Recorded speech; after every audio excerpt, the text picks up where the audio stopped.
오늘은 이 지구 시스템의 구성 요소와 물질 순환, 이걸 한번 볼 건데, 우리가 지금 보이는 거는 지구 시스템하고 상호작용 사이에서 나타나는 내용들을 얘기하고 있어요. 그래서 교과서를 일단 보면, 자동차 보닛을 열었을 때, 이게 하나만 문제 있는 게 아니라, 하나가 망가지면 다른 것들한테 다 영향을 준다, 이런 내용이죠. 그러면서 이 지구 시스템을 보면은 우리가 직권, 수권, 기권, 생물권, 외권, 이렇게 총 5개의 권으로 나타내고요. 얘네들끼리는 서로 영향을 주고받는다. 요 내용을 담고 있단 말이야.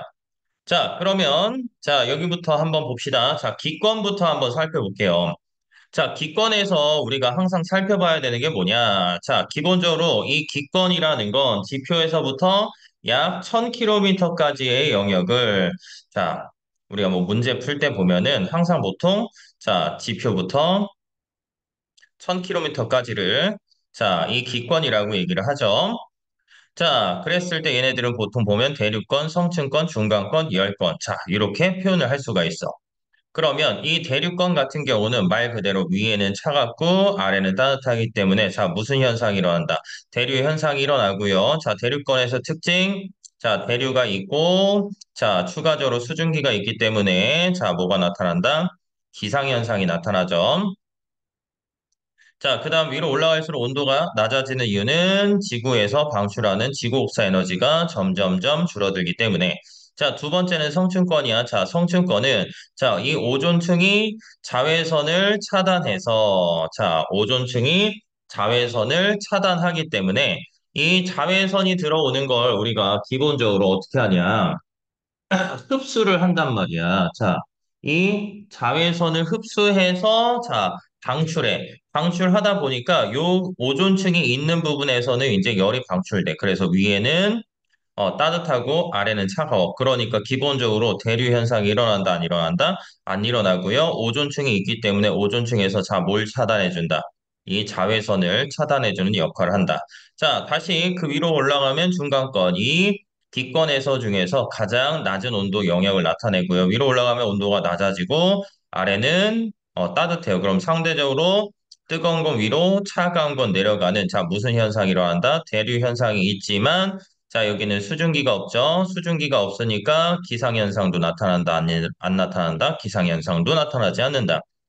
일부 우리가 이쪽에서 뭘 관측할 수 있다? 유성을 관측할 수 있는 거고요. 열권은 이제 약 1000km 위로 올라가면 올라갈수록 태양하고 가까워지기 때문에 태양 복사 에너지를 많이 받아서 위쪽은 뜨겁고 아래는 차가워. 그러니까 대류 현상은 안 일어나고요. 대기가 보통 희박하기 때문에 낮과 밤의 온도 차이가 크다라고 생각하시면 되겠죠. 근데 만약에 이제 여기서 포인트 중에 하나는, 우리가 이렇게 W 모양으로 이 기권의 구조가 나타나게 되는데, 만약에 오존층이 없다면 우리는 어때? 이렇게 V자 모양으로 나타나게 될 것이다. 이 정도 기억을 해주시면 되겠죠. 그 다음에 나오는 건 이제 직권이야. 직권은 지표부터 이제 이 해까지를 우리가 보통 얘기를 해요. 그래서 이 지진파의 속도와 그다음에 이 지각, 지구를 구성하는 물질의 상태에 따라서 우리가 보통 지각, 멘틀, 외핵, 내핵 이렇게 구분을 할 수가 있죠. 보통 이 지각이라고 얘기를 하는 건 지구의 가장 겉부분을 우리가 지각이라고 얘기를 하죠. 이 지각은 보통 보면은 대륙 지각은 두껍고 해양 지각은 얇아요. 근데 대륙 지각은 상대적으로 밀도가 작고 해양 지각은 밀도가 크다. 이 밀도가 작은 이유는 얘는 화학암질 암석, 그러니까 규소나 산소 등 가벼운 원소들로 이루어져 있고요. 이 해양 지각은 현무암질 암석, 이 현무암 속에는 우리가 무거운 원소인 철, 이런 애들이 들어가 있죠. 그래서 상대적으로 밀도가 크다. 그 다음에 이 지각부터 이 멘틀, 상부 멘틀 일부를, 요거 어차피 뒤에 가서 할 거니까 다시 한번 얘기할게. 보통 지표부터 약 한 100km까지, 지각부터 약 100km까지 부분을 우리가 뭐라고 얘기한다? 암석권이라고 표현하고요. 이 암석권의 조각이 바로 뭐다? 판이다라고 표현을 하지.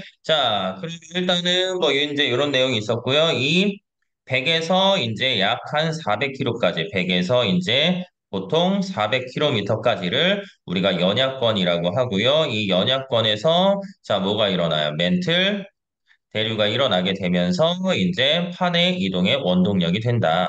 자, 요거는 어차피 판 구조론을 할 때 이제 나올 내용이니까 여기서 이제 확인하시고 넘어가시면 되고요. 자, 아무튼 이 직권을 보면은 이제 지구의 가장 겉부분인 지각, 그 다음에 이제 멘틀, 그 다음에 핵으로 구성되는데, 자, 멘틀 같은 경우에 가장 큰 특징은 뭐야? 규산염 물질로 이루어져 있고요. 보통 대부분을 구성하는 원소가 규소나 산소들로 이루어져 있고요. 지구 전체 부피의 약 한 80% 정도를 차지한다. 요거 기억을 하셔야 되겠고요. 자, 이 외핵 같은 경우는 이제 이 핵을 우리는 보통 두 가지, 이 외핵하고 내핵으로 구분하는데, 자, 외핵은 액체 상태, 내핵은 고체 상태로 우리가 추정을 하지. 자, 얘네들이 액체 상태나 고체 상태로 표현하는 이유는 우리가 보통 피파나 S파를 통해서 알 수 있는데, 뭐 피파 같은 경우는 고체나 액체나 기체가 다 통과하는데 S파는 고체만 통과해요.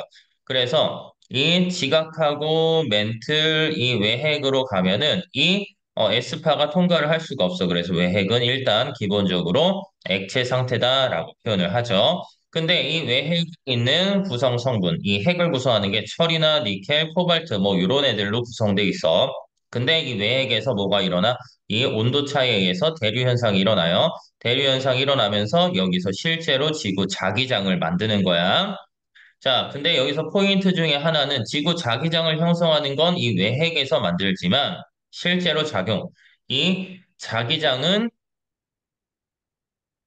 어디에서 영향을 준다? 외권에서 영향을 준다. 이렇게까지 기억을 해 주셔야 돼. 뭐 내핵은 고체 상태다. 자, 하나 더 추가적으로 얘기를 하자면 이 지구 내부로 가면 갈수록 자, 밀도나 온도나 압력 같은 경우는 증가하게 되겠고요.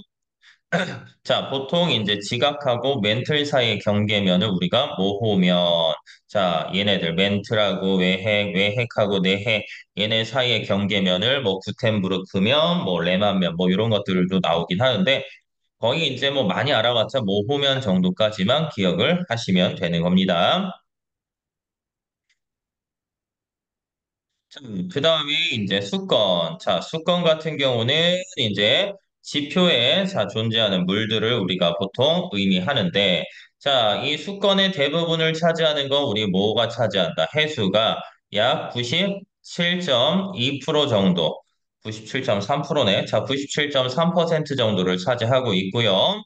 자, 이 나머지 육지에 있는 물은 뭐 2.7%. 자, 그리고 수증기가 극히 적은 양 포함되어 있다. 자, 그럼 이 육수 중에서 자, 빙하가 대부분을 차지하고요. 그 다음이 지하수. 네, 우리가 실제로 쓰는 건 강이나 호수, 그 다음에 일부 지하수를 사용한다. 아, 우리가 보통 중학교 때 배운 수자원으로 사용되는데 자, 빙하는 우리가 얼어 있어서 쓰기 어렵고요. 해수는 짠맛이 나기 때문에 쓰기가 어렵다. 그래서 우리가 실제 사용하는 이 물의 양은 굉장히 적은 양이다. 자, 아무튼 이 수거는 이 물이 존재하는 영역을 얘기하고요. 자, 이런 고체 성분인 빙하들까지 포함된다라고 생각을 하시면 돼요. 자, 이 수건에서는 실제로 시험이 제일 많이 나오는 형태이긴 한데, 자, 수건은 이제 태양 복사 에너지를 받아서, 자, 원래 바람이 안 분다라고 얘기하면, 깊이 가면 갈수록 이제 태양 복사 에너지가 점점점 줄어들면서 온도가 낮아지다가 더 이상 이제 온도가 증가하지 않아야 되는데, 그러니까 일반적으로 두 개여야 되는데 지금 우리가 보면은 혼합층, 수온약층, 심해층 이렇게 세 가지로 표현할 수가 있어. 자, 혼합층은 아무래도 이제 태양 에너지를 제일 많이, 태양 복사 에너지 제일 많이 받기 때문에 수온이 높아. 원래는 이렇게 수온이 높은 상태여야 되는데 여기서 뭐가 불어요? 바람이 분단 말이야. 이 바람에 의해서 혼합작용이 일어나서 수온이 거의 일정한 층을 혼합층이라고 얘기를 하고요. 그래서 얘는 바람이 강한 지역에, 즉 중위도에서 어떻게 돼 있다? 잘 발달돼 있다. 자, 수온약층은 수온이 점점점 낮아지는 층이야. 바람의 영향을 거의 받지 않지. 그리고 깊이 들어가면 당연히 태양 복사 에너지는 줄어들기 때문에 온도가 점점점 낮아지니까 자, 여기 포인트가 뭐야? 대류가 안 일어나요. 그래서 혼합층하고 심해층 사이에서 물질이나 에너지 교환을 차단해주는 역할을 하고요. 보통 수온약층은 어디서? 저위도에서 잘 발달돼 있다라고 얘기를 해요. 자, 마지막으로 심해층은 이제 태양 복사 에너지를 거의 받지 않기 때문에 뭐 계절이나 위도 뭐 이런 것들을 영향을 받지 않고 수온이 거의 일정하다. 그럼 혼합층은 중위도에서 잘 발달됐고 수온약층은 저위도에서 잘 발달돼 있어. 그럼 심해층은 아무 곳에서도 발달되지 않는다. 보통 이렇게 쓰죠. 자, 그 다음에 여기서 추가적으로 우리가 기억을 해야 되는 게 뭐냐? 오늘따라 글씨가 너무 안 이쁘게 나오네. 자, 이 위도에 따른 수온 분포를 나타내는 그래프인데, 자, 예를 들어서 저위도 그래프면 이 저위도는 혼합층이 잘 발달되지 않는 대신에 수온약층이 잘 발달돼. 그래서 이런 식으로 표현되면 얘는 저위도고요. 자, 중위도 같은 경우는 우리가 아무래도 혼합층이 잘 발달되지. 그래서 혼합층이 발달되고 수온이 점점 낮아져. 얘 같은 경우는 중위도를 나타내는 그래프고, 자, 고위도 지역에서는 뭐 이런 식의 모습이 나타난다. 보통 X축이 온도고요, Y축이 이제 수심이라고 표현했을 때, 이 저위도 같은 경우는, 아, 저위도는 혼합층이 안 발달됐구나. 근데 중위도는 혼합층이 잘 발달돼 있다. 이렇게 판단할 수 있고, 그냥 제일 간단하게 볼 수 있는 게, 아, 저위도니까 태양 복사 에너지를 많이 받죠. 그러니까 수온이 높다. 이렇게 판단하시면 될 것 같습니다. 자, 그러면 시험에서 나올 수 있는 건 얘네들이 제일 잘 나오는 부분들 끝난 거야. 자, 마지막에 이제 네 번째가 이제 생물권. 지구에 사람을 비롯하여 동물과 식물, 미생물 등, 자, 이런 애들이 살고 있는 걸 생물권이다라고 하고요. 범위가 넓고, 이 태양계 행성 중에, 자, 누구한테만 존재한다? 지구에만 존재하고 있는 특징이다. 자, 그래서 이 지구에만 있는 까닭 중에 하나가 태양으로부터의 적절한 거리, 너무 가깝지도 너무 멀지도 않기 때문에 적절한 거리를 가지고 있고요. 자, 이 물, 액체 상태의 물이 존재하고 적절한 대기 두께나 성분을 가지고 있기 때문에 이 태양계 중에서는 지구에만 존재한다라고 얘기를 할 수가 있겠죠. 자, 그 다음에 외권이 여기는 니네 교과서에는 빠졌는데 자, 외권 같은 경우는 이제 보통 외권 일단 맞아 할게. 자, 외권 같은 경우는 이제 자, 이 기권 바깥쪽을 얘기를 하는 거야. 지표에서부터 보통 1000km 자 이상의 자 어디 우주 공간을 보통 얘기를 한다. 기권 밖에 이제 우주 공간을 얘기하고요. 자, 얘네들이 자 아까 앞에서 자 포인트를 보면은 직권에서 자 뭘 만들었어? 자기장을 형성했고요. 이 외권에서, 누구?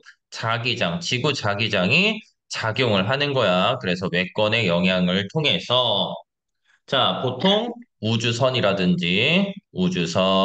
태양광 입자, 이런 해로운 것들을 뭐 해준다? 차단해주는 역할을 한다. 요 정도까지는 알고 계셔야 됩니다. 자, 그러면 이런 지구 시스템은 어떤 상호작용을 하느냐? 상호작용이라는 건 서로 영향을 주고받는 거지.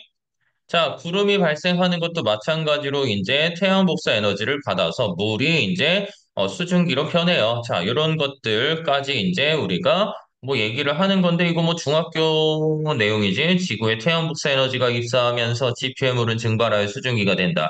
수증기를 포함한 공기 덩어리가 지표에서 발되거나 산을 향해 바람이 불어 위로 올라가면 자, 부피가 커져서 단열 팽창하면서 온도가 낮아지면서 수증기 응결이 일어나서 수증기가 물방울로 응결한다. 이렇게 응결한 물방울이 모여 구름 높이 떠 있는 것을 구름이라고 한다.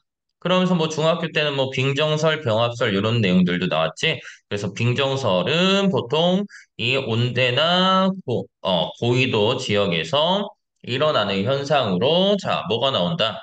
이 온대나 고위도에서 얼음 알갱이에 수증기가 달라붙어서 떨어지면 눈, 녹으면 비가 되는데, 자, 저위도 지역 같은 경우는 병합설로 이제 설명을 했었지. 그래서 이 저위도 지역에서는 얼음 알갱이가 아니라 작은 물방울들이 서로 충돌해서 커지면, 자, 무거워지면서 떨어지면 따뜻한 비가 내리는, 이런 현상들이 나타나게 될 것이다. 자, 이렇게 기억하시면 되겠죠.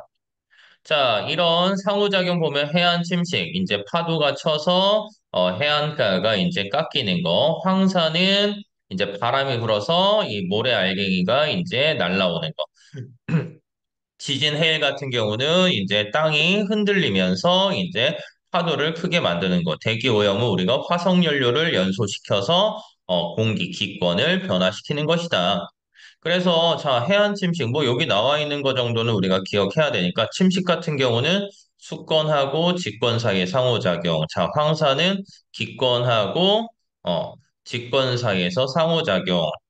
자, 지진 해일은 직권하고 수권하고 상호작용. 대기 오염은 직권하고 기권하고 상호작용. 뭐 이런 식으로 우리가 표현을 할 수가 있겠죠. 그래서 이런 기본적인 것들은 우리가 보면서 알 수 있어야 된다. 뭐 이렇게 기억하시면 됩니다.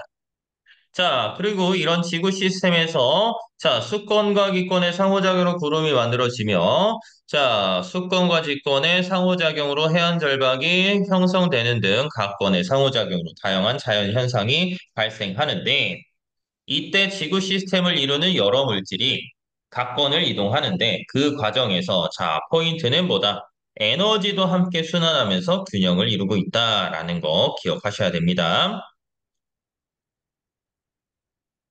자, 그래서 얘네들은 자, 어떻게 순환하고 에너지는 어떻게 이동하느냐? 자, 이것들을 살펴봐야 되는데, 자, 여기 보면은 뭐 동강, 그 다음에 용연동굴 이렇게 나와 있어. 이 동강 같은 경우는 우리가 보통 이 공유 같은 걸 표현을 하는 거야. 그러니까 물이 흐르면서 이 땅을 깎는 거고요. 이 용연동굴 같은 경우는 이제 석회암지대에 이제 이산화탄소가 녹은 물, 지하수가 흘러가면서 얘네들을 깎아버리는 그런 성분들이 나타난다. 자, 여기 보면 지구 표면에서 일어나는 기상현상과 지표의 변화 등을 일으키는 궁극적인 에너지원은 자, 일단 기본적으로 얘네들을 일으키는 에너지원이 태양복사 에너지야. 그래서 이 태양복사 에너지를 흡수한 물이 어, 흡수한 수건의 물은 수증기로 증발하여 기권으로 이동하고 수증기가 물방울로 응결해서 구름이 만들어질 때 에너지를 방출한다. 아, 에너지를 어디서 흡수하냐, 방출하냐. 요거 체크만 해주시면 될 것 같고요. 자, 비 나누는 강물과 지하수 등으로 흐르며 지표를 변화시키고 생물권의 여러 생물의 생명 활동이 이용되고 다시 순환한다. 자, 결국 돌고 돈다는 거야. 그래서 얘네들이 상호작용하면서 생명체가 살 수 있는 환경이 만들어진다. 자, 우리가 일반적으로 뭐 이렇게 뭐 문제나 이런 데 문제집 있는 문제를 보면은 자, 우리가 보통 자, 요거는 하나 물의 평형이라고 이제 보통 얘기를 하지. 자, 이 물순환의 평형이라고 하는데 만약에 이제 물순환의 평형이 나온다. 자, 자, 순환 평형이다. 그러면 우리는 그냥 기본적으로 해양으로 들어오는 양, 나가는 양. 자, 그 다음에 육지로 들어오는 양, 나가는 양. 자, 기권. 그러니까 대기라고 보통 표현하지. 자, 대기로. 자, 다 유입량과 나가는 유출량이 서로 어떻다? 같다라고만 기억을 해주시면 돼요. 그래서 지금 여기 바다로 들어오는 거 보면 바다에서 보면은 이제 지하수고요. 강이나 호수. 그래서 여기 보면은 지표랑 지하수. 그다음에 여기서 대기 중에 물이 자, 강수. 원래는 이 바다로 이제 비가 내릴 거야. 비랑 이제 들어오는 지하수. 얘네들 더한 양이랑 그다음에 이 태양에 의해서 증발되는 양이랑 서로 어떻게 된다? 같아진다. 뭐 이런 식으로 우리가 물순환의 평형까지 기억을 해주시면 될 것 같아요. 자, 뭐 나머지 것들 뭐 크게 어려운 거 없으니까 뭐 여기 보시면 뭐 나머지 탄소 여행, 뭐 탄소 순환도 나오지. 그러니까 이 탄소가 어떤 형태로 존재하느냐 그것까지 표현을 하는 거야. 보면 뭐 화석 연료, 유기물의 사체, 호흡, 연소, 광합성. 자, 요렇게 공기 중에 이산화탄소로 존재한다. 자, 그리고 일부 이 탄소 같은 경우는 수건에 이제 보통 존재할 때 자, 여기는 그래도 이 정도는 우리가 기억을 해야 되지. 자, 직권에 존재하는 형태를 보면 이 석회암 같은 형태로 존재하고요. 석회암이나 화석연료 상태로 존재를 하는데, 자, 많은 양을 차지하는 건 석회암이고요. 자, 기권은 우리가 흔히 알고 있는 이산화탄소고요. 자, 수건 같은 경우는 보통 탄산이온, 보통 CO3 2-, 탄산이온으로 존재하고요. 생물권에는 뭐 유기화합물, 요런 애들로 존재한다. 자, 이런 식으로 해서 얘네들이 어디에서 어디로 가는지 요 부분들만 체크를 해주시면 될 것 같아요. 자, 뭐 요거는 이제 나중에 한번 보시면 될 것 같고. 자, 학습 정리도 한번 보시면 될 것 같은데, 자, 하나 꼭 기억해야 되는 게, 자, 태풍 같은 경우는, 자, 태풍은, 자, 꼭 여러분들이 기억을 해줬으면 좋은 것 중에 하나가 이 태풍이란 말이야. 그래서 우리 태풍은 기권하고, 자, 수권하고 누구 사이, 기권 사이에서 상호작용이야. 자, 태풍은요, 기억합시다. 태풍은 수권이, 자, 뭐가 되냐? 근원이 되는 거고요. 수권에 있던 잠열에 의해서 얘네들이 수증기로 변해서 자, 뭐 기권으로 날아가는 거야. 기권으로 날아가면서 자, 뭐가 생긴다? 태풍이 생긴다. 그러니까 태풍이 발생하는 건 수권에서 어디다? 기권이고요. 이 태풍이 상륙했어. 그러면 기권하고 누구? 직권 사이에서 상호작용에 해당이 된다. 요 부분들까지만 일단 기억을 해주시면 될 것 같아요. 자, 각 건은 생명체에 어떻게, 자, 기여할까 쭉 나오는데, 얘네들 같은 경우는, 자, 여기 한번 봐자. 자, 얼음 같은 경우는 물보다 밀도가 작기 때문에, 자, 겨울에 호수나 강물이 얼어도 얼음이 위로 떠올라서 아래에 있는 물고기가 살 수가 있다. 자, 액체 상태의 물이 증발해서 수증기가 되면 구름이랑 비가 내리고요. 자, 물을 섭취할 수 있고요. 기상현상을 일으킬 수 있다. 또 물은 여러 가지 물질을 녹일 수도 있는데 식물은 물이 녹은 양분을 흡수해서 줄기와 잎으로 운반하고요. 동물은 혈액에 포함된 물로 여러 영양소나 호르몬 등이 녹여 있어서 생명 활동이 가능하다. 이처럼 지구 시스템의 수거는 생물이 살아가는데 큰 역할을 한다. 자, 이런 식으로 기억을 해주시면 될 것 같아요. 자, 그 다음에 이제 나오는 게 직권의 변화와 그 영향에 대해서 얘기를 하는 거야. 자, 보통 보면은 여기 보면은 일본, 동일본 대지진이 일어났어요. 자, 그러면 이런 지진은 자, 어떻게 일어나느냐 딱 보면은 자, 지진이 활발한 지역을 지진대, 화산이 자주 일어나는 데를 화산대라고 얘기를 하고요. 아까 얘기한 대로 지각 플러스 상부 멘틀 일부를 포함하는 지표에서부터 약 100km까지를 자, 뭐라고 얘기한다? 뭐라고 얘기한다? 암석권이라고 얘기를 하지. 얘네들 전체를 암석권이라고, 여기 대륙 지각하고 상부 멘틀 일부 100km까지를 포함한 부분들을 우리가 암석권이라고 얘기하는데 그 암석권의 조각을 뭐라고 얘기한다? 판이라고 하는데 대륙 지각이 포함됐으면 대륙판, 해양 지각이 포함되면 해양판 이렇게 표현할 수가 있어요. 그리고 이 멘틀 약 한 400km까지를 우리는 뭐라고 얘기하고 연약권이라고 얘기를 하고요. 연약권에서 뭐가 일어난다? 멘틀 대류가 일어난다. 이런 거 기억하시면 될 것 같아요. 자, 그러면서 이런 지진이나 화산 활동이 자, 보통 어디서 일어난다라고 얘기를 하냐면 우리는 판의 경계에서 일어난다라고 얘기를 해요. 자, 이 지진이나 화산 활동은 자, 어디서 일어난다? 판의 경계에서 일어난다라고 얘기를 합니다. 자, 그래서 이 냄비에다 우유 집어넣고요. 코코아를 끓입니다. 그러면 이 얘네들이 어때? 이 우유가 이동하는 방향에 따라서 이 코코아 가루가 이동을 하게 되는데 이걸 통해서 우리가 판 이동의 원동력을 통해서 직권의 변화가 나타난다라고 생각하시면 돼요. 자, 이 지구 내부 에너지로 인해서 지각 멘털 핵으로 내려갈수록 온도, 압력, 밀도가 높아진다라고 얘기를 했지. 자, 그러면서 이 멘틀 대류의 이동 방향에 따라서 자, 얘네들이 서로 다른 방향으로 이동을 하게 돼. 그래서 여기 보면은 뭐 서로 멀어지는 경계, 그다음에 서로 가까워지는 경계, 서로 스치듯이 지나가는 경계.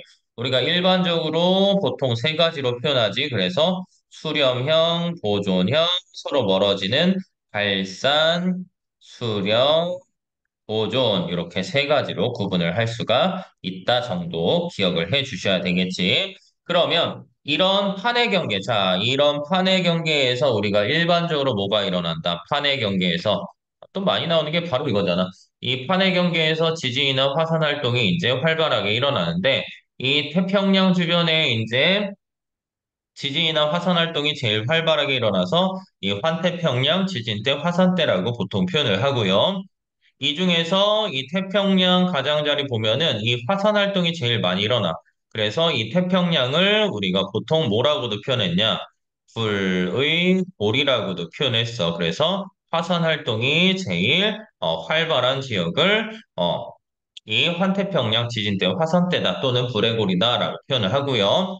자, 추가적으로 우리가 지진이 일어난다라고 했을 때 100% 자, 화산 활동이 일어난다, 안 일어난다, 안 일어난다. 근데 화산이 일어났어요. 화산 활동이 있으면 100% 자, 뭐가 발생한다. 지진이 나타난다라고 얘기를 할 수 있어.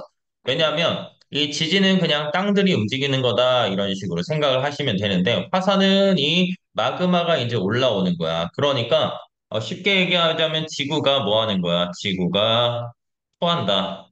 지구가 토하면 액 하면서 어때요? 이 몸의 떨림도 나타나지. 몸의 떨림. 떨림이니까 지진. 그 다음에 이제 내부 물질 액 했으니까 이제 토사물. 아우 더럽다. 그치? 자, 이런 토사물들까지 이제 올라올 수 있게 되는 겁니다. 그래서 그냥 지진이 났을 때는 화산 활동이 안 일어날 수도 있는데 이 화산 활동이 있으면 지진은 무조건 일어난다. 여기까지 기억을 해 주셔야 되겠죠? 자, 그래서 이런 판의 경계를 보면, 자, 우리가 뭐 판 구조론 이렇게 얘기했는데, 뭐 판 구조론은 뭐 당연히 뭘 얘기할 거야. 이 지구 표면에 여러 개 판, 보통 지구 표면이 이제 10여 개의 판으로 이루어져 있고, 자, 이 멘틀대로에 의해서 판들이 이동하면서 여러 가지 지각 변동이 일어난다라고 설명하는 이론 자체를 우리가 판 구조론이다라고 얘기를 해요. 자, 그래서 이 판들의 경계를 보면은요. 자, 판과 판이 서로 가까워지느냐, 가까워지는 수렴형, 멀어지는 발산형, 스치듯이 지나가는 보존형, 이렇게 세 가지가 일어날 수가 있겠죠. 그러면, 자, 이 그림 보면은 발산, 여긴 뭐냐, 만나지, 그치? 수렴. 그 다음에 여기도 수렴, 발산. 여기는 수렴, 여기는 보존. 왜 해령을 수직으로 가로지르고 있으니까. 자, 요런 것들. 그래서 지진. 자, 판과 판이 멀어지는 건 나. 해양판과 해양판이 멀어지는 건 마. 그러니까 지금 여기서 딱 봤을 때 니네 문제 같은 경우는 이런 교과서에서 나온 요 정도를 이 그림을 보고 자, 가까워지느냐, 자, 멀어지느냐. 그러니까 멀어지는 건 나, 멀어진다, 나. 그다음에 또 멀어진다. 모이는 거는 자, 그러니까 모인다. 그다음에 모인다. 그 다음에 모인다. 자, 그 다음에 두 판이 서로 어긋나는 경계. 그래서 어긋난다. 그러면 멀어지는 거는 발산. 그러니까 발산, 수렴, 보존. 아까 얘기한 대로 이 그림 자체를 보면서 확인을 할 수가 있어야 됩니다.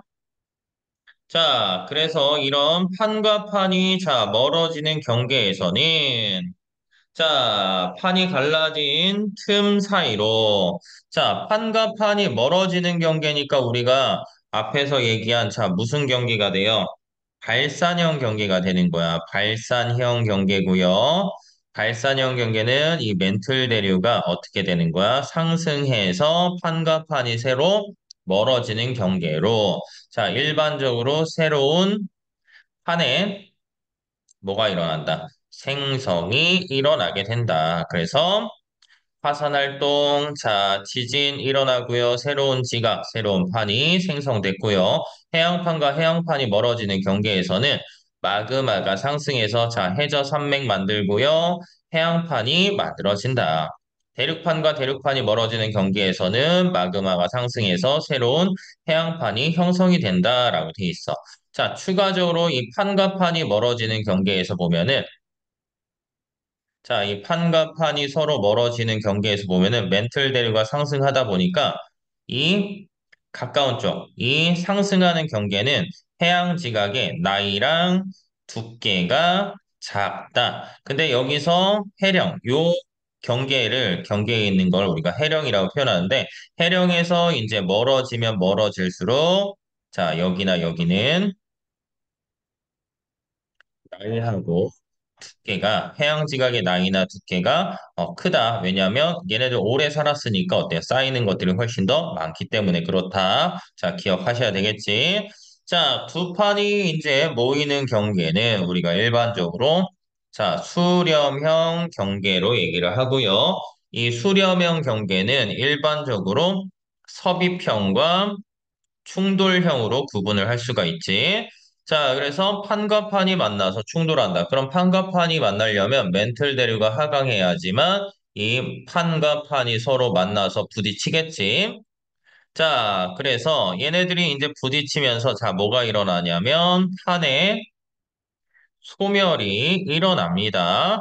그래서 해양판이랑 대륙판이 충돌하면 밀도가 큰 해양판이 대륙판 아래로 내려가고 해양이랑 해양이 충돌하는 경우는 하나만 내려간다. 자, 이 경우 모두 지진과 화산 활동이 일어난다. 그러니까 기본적으로 우리가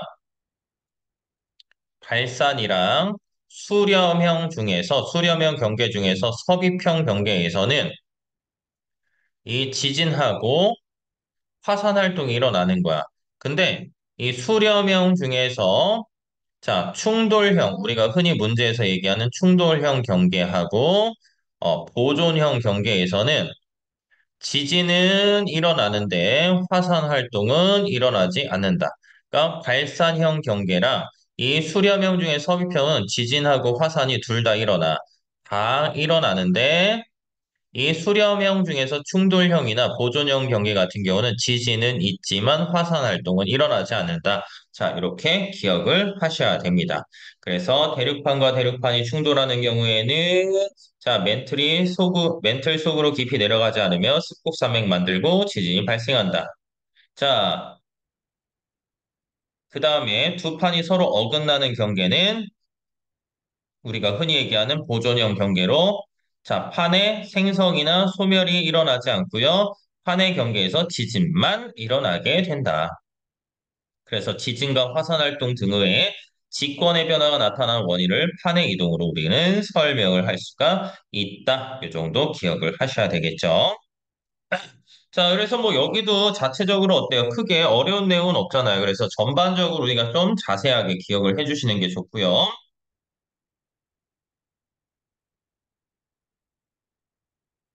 자, 이게 이 그림 보면은 붉은 노을이래. 노을이 붉은 건. 자, 이 인도네시아에서 이제 터진 화산이 자, 영국 노을을 어떻게 붉게 만들었냐. 뭐 이런 식으로 얘기를 한 거지. 자, 그러면 얘네들이 이제 올라가면서 유럽의 대규모 경제 공황까지 일어났다. 그리고 유럽인들의 신대륙 대륙으로 이주로 이어져 미국 인구가 이전의 두 배로 증가했다. 자, 얘네들은 이런 지진이나 화산 활동 같은 경우는 자, 그 지역에만 영향을 미치는 게 아니라 아주 멀리 떨어진 곳에도 영향을 주었다. 이런 내용을 담고 있는 거야. 그래서 그걸 기억을 하자 정도만 기억하시면 돼요. 자, 이 화산 폭발 아까 지구가 토한다라고 얘기했지. 그러니까 에너지, 물질도 방출되고요. 자, 용암류나 화산 세설류로 인한 피해를 멀리 떨어진 지역은 화산재나 화산가스 산성비로 인한 피해를 입는다. 반면에 화산 지역에서 온천이 발달하거나 지열 발전에 활용할 수 있고요. 자, 유용한 광물을 얻을 수 있고요. 화산재가 쌓인 지역은 농사 짓기 좋은 토양이 만들어지는 등의 긍정적인 측면도 있다. 근데 화산재가 쌓였을 때 바로는 식물들이 죽으니까 안 좋아. 근데 시간이 좀 더 지나게 되면 토양이 비옥해지면서 좋아지겠죠.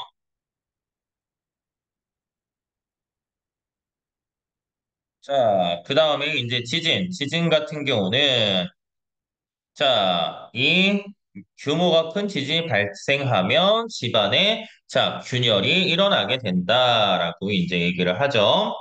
자, 그러면서 이제 건물, 도로 등이 무너지고 화재, 지진, 해일, 산사태와 같은 2차 피해도 일어난다. 근데 지진 등으로 지구 내부 구조를 파악할 수 있고, 자, 그것에 맞게 대비해야 된다. 그러니까 항상 나쁜 것만 있는 게 아니라 좋은 점도 있다. 그냥 이렇게 기억을 하셔야 되겠고요. 자, 아마 이런 그림에 해당하는 문제, 뭐 지진이나 화산 활동, 여기도 그냥 한 번 정도 이제 여러분들 체크를 한번 더 해주시고요. 자, 간혹 가다가 이제 이런 것들 나오는 학교도 있는데, 자, 이건 뭐 너무 당연한 거니까 그냥 기억하시면 되고요. 자, 우리 지진은요, 그리고 딱 하나만 기억합시다. 하나만, 한 번만 와요? 아니면 여러 번 여진이 와요? 여러 번 규모가 비슷한 지진들이 여진으로 나타나지. 그러니까 이런 것들, 중요하게 생각해 주시면 될 것 같다. 자, 여기 보면은 니네들은 이제 문제 주는 유형들이 이런 거지. 이런 걸 주고서 그러니까 내용이 많다 보니까 읽는데 시간이 오래 걸리는데 아, 이거 보면은 아, 이거 지진이구나. 이 지진하고 화산 활동이구나. 그래서 아, 이 화산 때문에 이런 일이 일어났고 이거 이제 폭발을 할 때 이제 위험하니까 조심해야 되겠구나. 뭐 이런 것들 기억하시면 되겠죠. 자, 여기 보면은 자, 각 건에 어떤 영향을 미치는지 아이슬란드에서 일어났는데 영국까지 온 거예요. 아까 요 그림.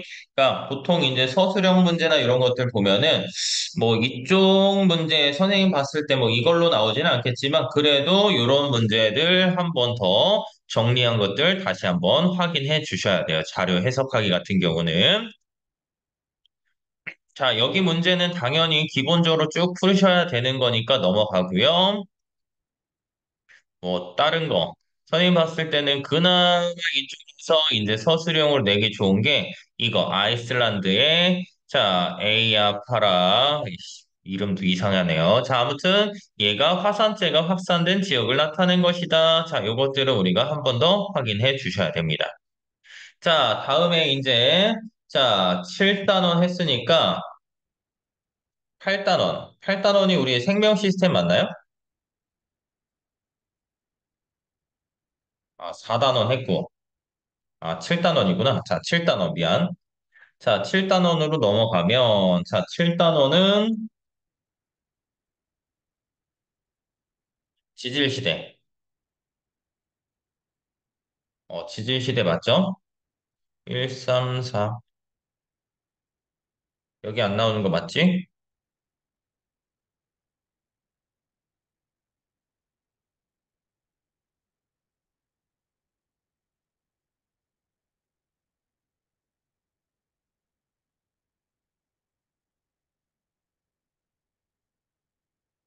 지질시대. 자, 생물은 어떻게 진화할까? 자, 요것들을 지금 얘기를 하고 있는데, 이 지질시대는 이제 뭐 간단하게 보시면 되겠죠?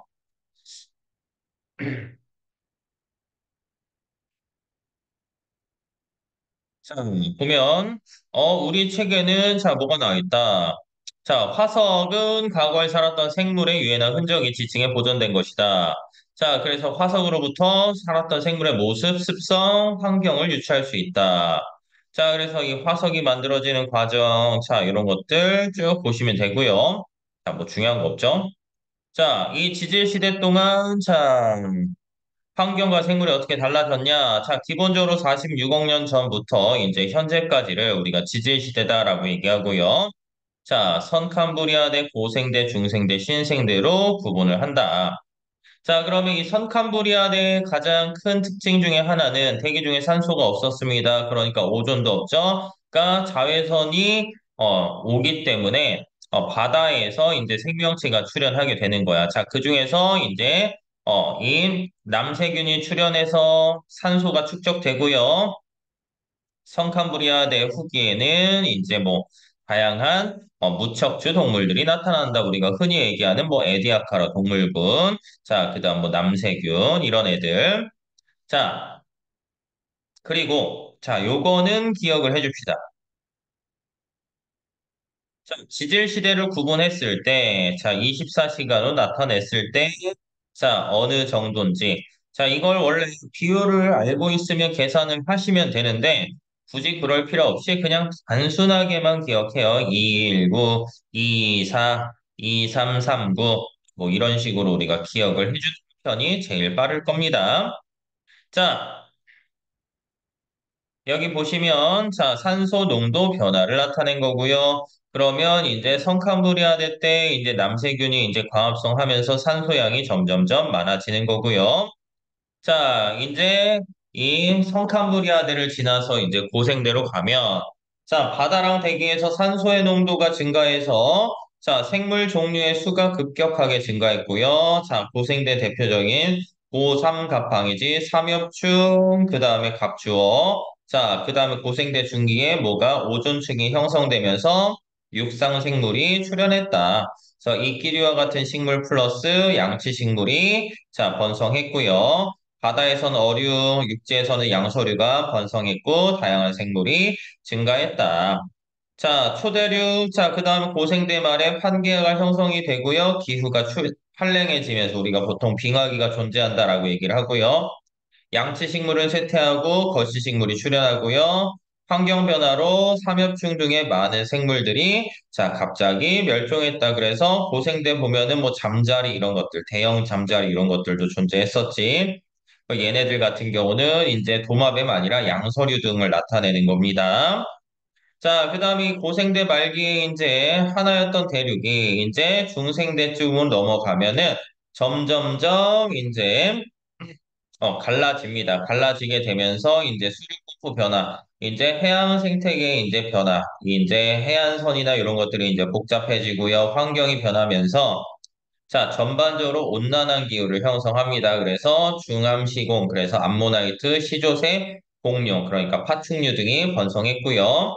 자, 육지에서는 소나무, 은행나무와 같은 거시식물이 번성했고, 자, 그래서 선생님이 항상 이쪽 나올 때 꼭 기억하라고 하는 것 중에 하나가 뭐야? 번성과 출현. 그래서 예를 들어서 우리 앞에서 고생대에는 자, 양치 식물들이 번성했고요. 자, 거시 식물이 출현했습니다. 자, 그러면 중생대로 넘어가면 출현한 애가 번성할 거고요. 그러니까 거시 식물이 번성하고 자, 속시 식물이 뭐 한다? 출현한다. 이런 식으로 우리가 출현과 번성 요거는 잘 구분을 해 주셔야 됩니다. 자, 이 중생대 말, 자, 보면은, 자, 다양한 생물들이 이제 많이 멸종하게 되는데, 우리가 중생대의 큰 특징 중에 하나로 보면은, 중생대는 빙하기가 없었어. 근데 우리 고생대는요, 대륙이 하나로 합쳐지고요, 고생대 말에, 갑자기 추워지는 빙하기가 존재를 했었단 말이야. 근데 선생님, 중생대는요, 왜 빙하기도 않았는데 왜 멸종했을까요? 라고 얘기를 하면, 중생대는 우리가 화산 폭발이나 운석 충돌로 인한 자, 환경 변화 때문에 얘네들이 많이 멸종했을 것이다 라고 추측을 하죠. 자, 신생대는 이제 대륙 이동이 되면서 자, 대서양과 인도양이 넓어지고 자, 여러분들은 요 정도까지는 우리가 기억해야 돼. 대서양과 인도양이 더욱 넓어지고 태평양은 좁아졌다. 자, 거의 그리고 지금 현재와 비슷한 상태가 되는 거지. 그래서 새로운 환경으로 적응해서 다양한 종으로 진화했다.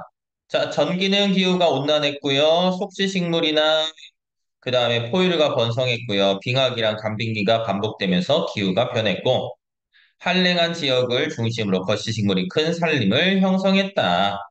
자, 여기서 포인트 신생대는 그럼 양치식물이 없었냐? 그게 아니라 주로 번성한 애들이냐? 그 전에 있던 양치식물들은 고생대의 번성 제일 많았어요. 근데 중생대에도 있고요. 신생대에도 존재를 하는 거야. 그래서 얘네들이 아예 없어진다. 이런 개념 가지시면 안 됩니다. 자, 그리고 이런 그림들을 통해서 우리가 이런 식으로 얘네들이 뭘 하게 되었다. 진화를 했구나 정도 기억을 해주시면 될 것 같아요. 자, 그러면 이 얘네들이 멸종한 이유는 뭐냐? 소행성이 충돌하거나 용암이 분출했기 때문에 자, 대규모의 충돌이 일어났다. 자, 그래서 우리가 요거까지는 많이 얘기하는데 자, 이리듐의 농도 요거는 기억하셔야 돼. 그래서 중생대와 신생대 경계에 있는 지층에서는 이리듐의 농도가 높게 나타난다. 자, 이리듐은 지구에는 그 함량이 매우 적어요. 근데 운석이나 소행성에 상대적으로 많이 존재한대. 그러니까 이런 이리듐이나 이런 것들이 많다라는 거 우리가 뭘 통해서 알 수 있어요? 이 운석이 충돌했구나. 그러면서 이 중생대의 생물들이 많이 멸종했을 것이다. 라고 보통 표현하는 거죠. 자, 그리고 이 지질시대 동안 우리가 보통 대멸종이 5번 일어나는데, 고생대에 3번, 중생대에 2번 정도가 일어나요. 그랬을 때, 자, 가장 큰 규모의 대멸종이 일어나는 게 바로 고생대 말에 일어났던 대멸종이야. 선생님, 그럼 이걸 우리가 기억을 해야 되나요? 요거 가끔 보면은 시간을 물어보는 경우가 있는데, 요거 선생님 시간 물어봤을 때 06월 25일, 그래서 6.25로 기억하라고 했어요. 그래서 이 신생대는 0.6억 년 전, 자, 그 다음에 중생대는 2억 5천만 년 전, 선생님, 고생대는요 5억 4천만 년 전, 요렇게 그냥 6254, 여기까지 기억해 주시면 좀 편하게 얘네들 계산할 수 있고요. 자, 삼엽총은 이제, 이 고생대 말에 가장 큰 규모로 대멸종이 일어난 거지. 자, 그다음 뭐 암모나이트 같은 경우도 이제 중생대 말. 근데 여기서 포인트는 고생대 말에 일어났던 대멸종은 뭐야? 이 판게아가 형성되면서 기후가 확 변했고요. 이 중생대 말에 일어난 가장 큰 규모의 대멸종은 고생대 말. 고생대 말에 가장 큰 규모의 대멸종이 일어났는데 얘는 판게아가 형성이 되는 게 가장 큰 원인이고요. 이 중생대 말에 일어났던 큰 멸종은 자, 운석 충돌이나 화산 폭발로 인해서 만들어졌다. 이렇게 판단을 해 주시면 될 것 같습니다. 자, 그리고 여기 보면은 자, 대멸종은 생물이 어떤 생물은 멸종하는 결과를 낳는 반면 변화와 환경에 적응한 개체는 살아남아서 새로운 종으로 진화해서 생물 다양성이 증가하는 계기가 되었다. 그러니까 대멸종이 일어나서 생물 종류의 숫자를 보면은 한꺼번에 확 줄잖아. 근데 시간이 좀 지나면 다시 높아져. 그러니까 대멸종이 일어난다고 해서 아예 생물 종이 확 감소했다가 다시 증가하는 거지. 아예 그 증가폭을 회복 못하는 건 아니다. 요 정도 기억을 하셔야 됩니다.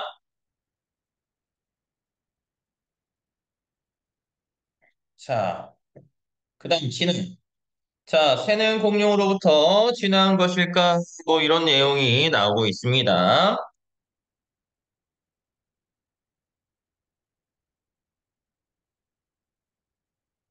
자, 그러면 진화. 이 진화를 보면은요, 진화라는 건 뭐냐? 이 환경에 적응한 애들이, 자, 그러니까 이 진화라는 거에서 우리가 가장 크게 생각을 해줘야 되는 게 뭐냐면, 이 개체 간의 이제 다양한 변이 중에서 이제 자, 제일 중요한 포인트는 뭐다? 자, 제일 중요한 포인트는 환경에 적응을 잘 하는 게 중요한 거야.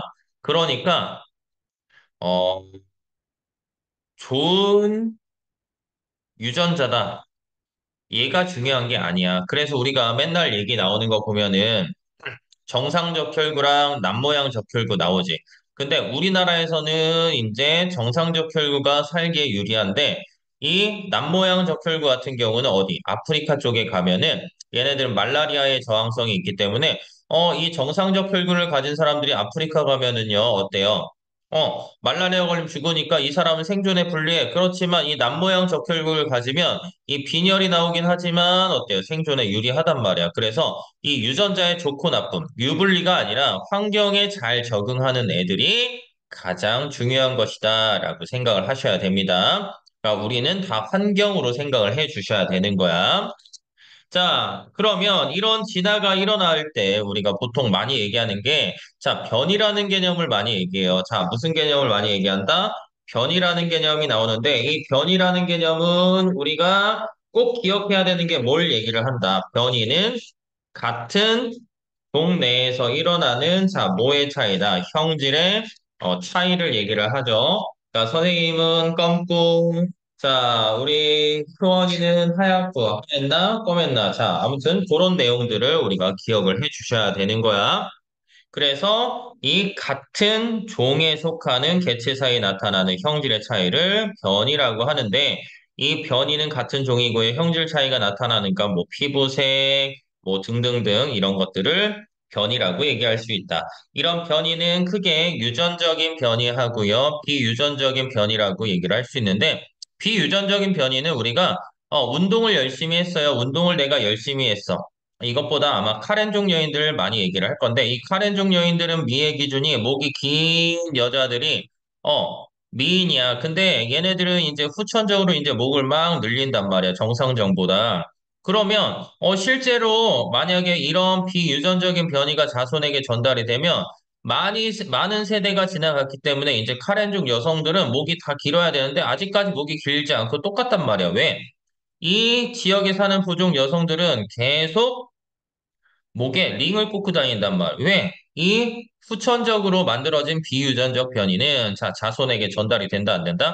전달이 되지 않는다. 그래서 선생님 맨날 얘기하는 것 중에 하나가, 선생님 강호동 아저씨 씨름 선수 때 허벅지가 이따시만해요. 근데 이 강호동 아들이라고 해서 이제 태어났는데 허벅지가 막 이렇게 두꺼울 거 아니야. 맨 처음에 태어났을 때는 애기 허벅지랑 똑같은 사이즈를 나타내요.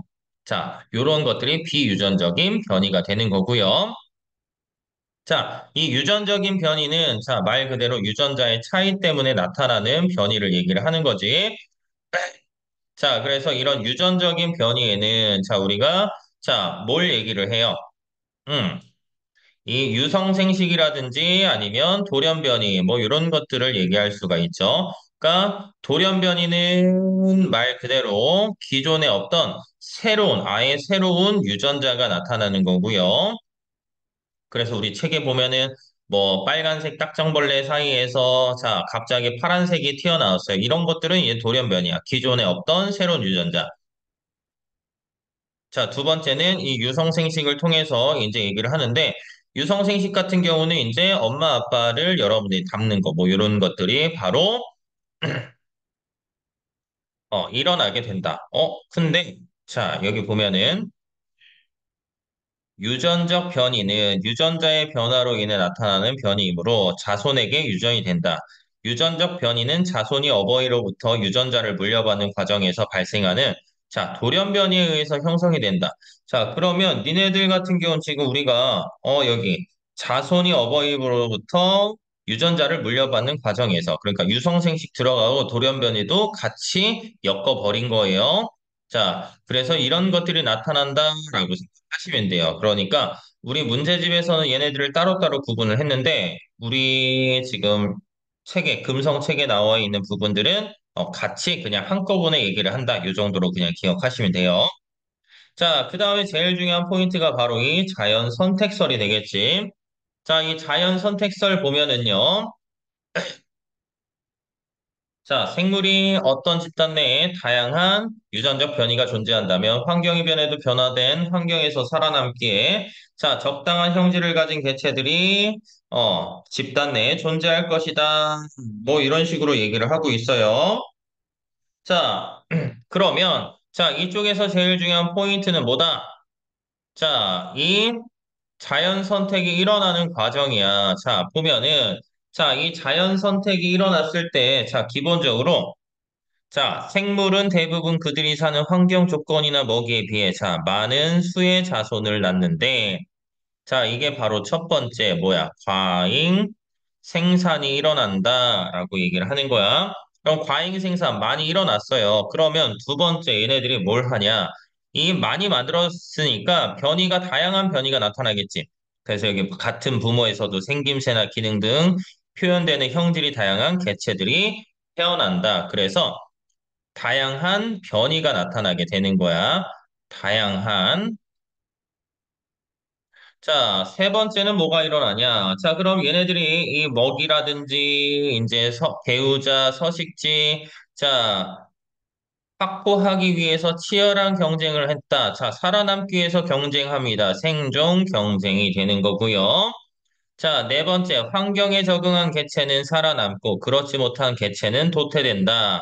생존 경쟁에서 살아남은 개체들은 생식을 통해 자신만의 고유한 형질을 다음 세대의 자손에게 전달된다라고 얘기하는데 이걸 우리가 일부 웬만한 책에서는 자연이 뭘 했다, 선택했다라고 표현을 하는데 자, 우리 책에서 보면은요, 환경에 적응한 개체는 살아남고 그렇지 못한 개체는 도태된다. 그러니까 환경에 적응한 게 살아남고 죽은 걸 뭘로 표현했어? 적자 생존이라고 얘기를 했어.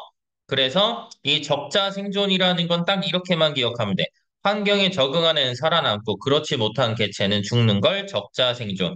그러니까 강한 놈이 살아남는다. 이 개념으로만 기억하시면 돼요.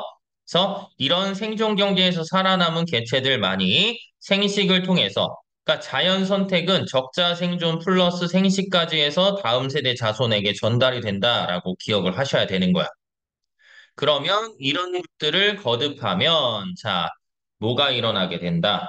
진화가 일어나게 된다. 그래서 우리가 일반적으로 진화는 단시간 내에 급격하게 일어나지는 않고요. 천천히 긴 세대를 거치면서 일어나는데 가끔 보면은 굉장히 급격한 진화가 일어나기도 한다. 뭐 이렇게 기억하시면 될 것 같아요.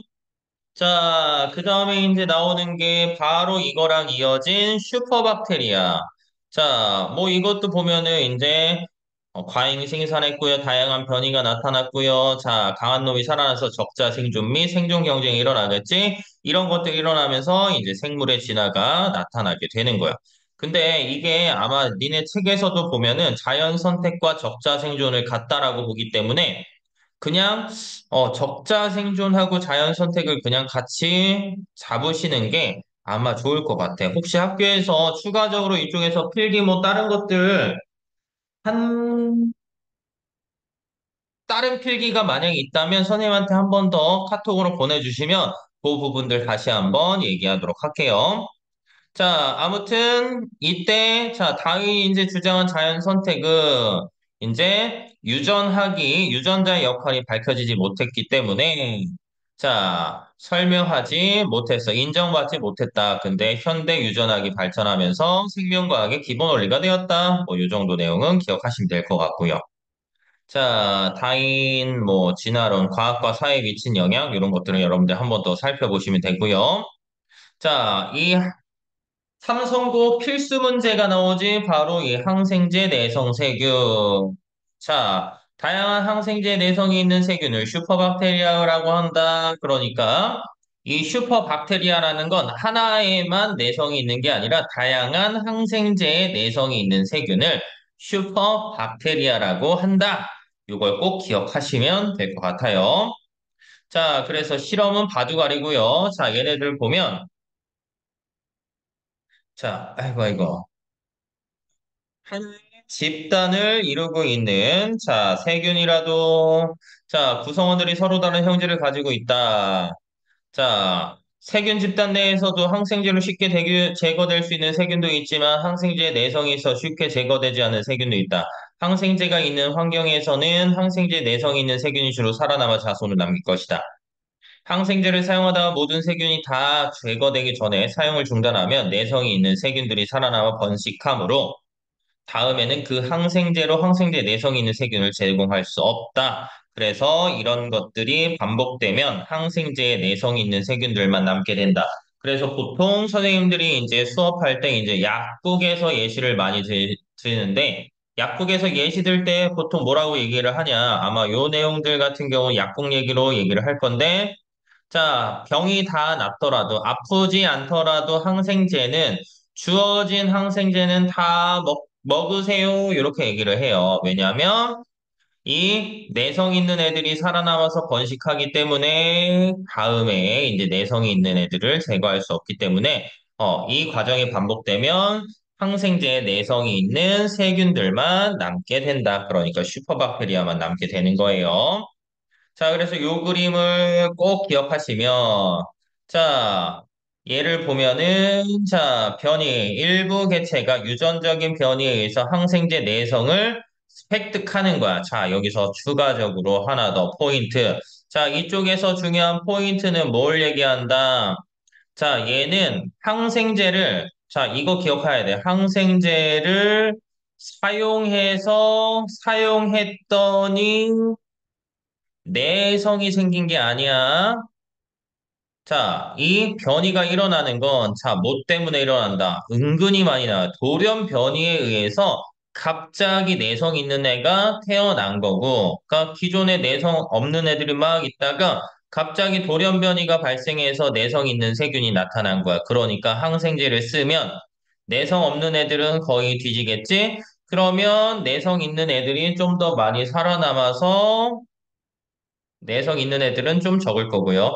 얘네들이 이제 계속 항생제를 반복적으로 사용하다 보면은, 자, 어떻게 된다? 내성 있는 애들만 살아남는다. 그래서 다양한 항생제의 내성을 동시에 갖는 세균을, 자, 슈퍼박테리아라고 하고요. 다음 활동을 통해서 이 슈퍼박테리아가 출현하는 과정을 알아보자.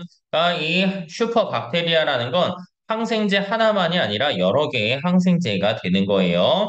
그래서 여기 보면은 항생제 A를 투약했어요. 그러면 대부분의 세균이 죽는데 조기에 투약을 중단한 경우 항생제 A의 내성이 있는 세균 일부가 살아남아서 증식해서 다시 증상이 나타난다. A를 다시 투약하면 A의 내성이 없는 세균 죽고 A의 내성 있는 사람 나타나서 항생제 A 내성 세균 집단이 형성되고요.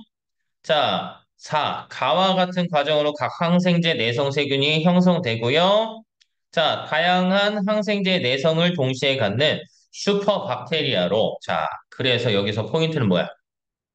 아, 먹다 중단하다, 먹다 중단하다, 먹다 중단하면, 자, 항생제 내성 세균이 이제 여러 개가 이제 한꺼번에 있는데, 얘네들이, 자, 뭘 하는 거야?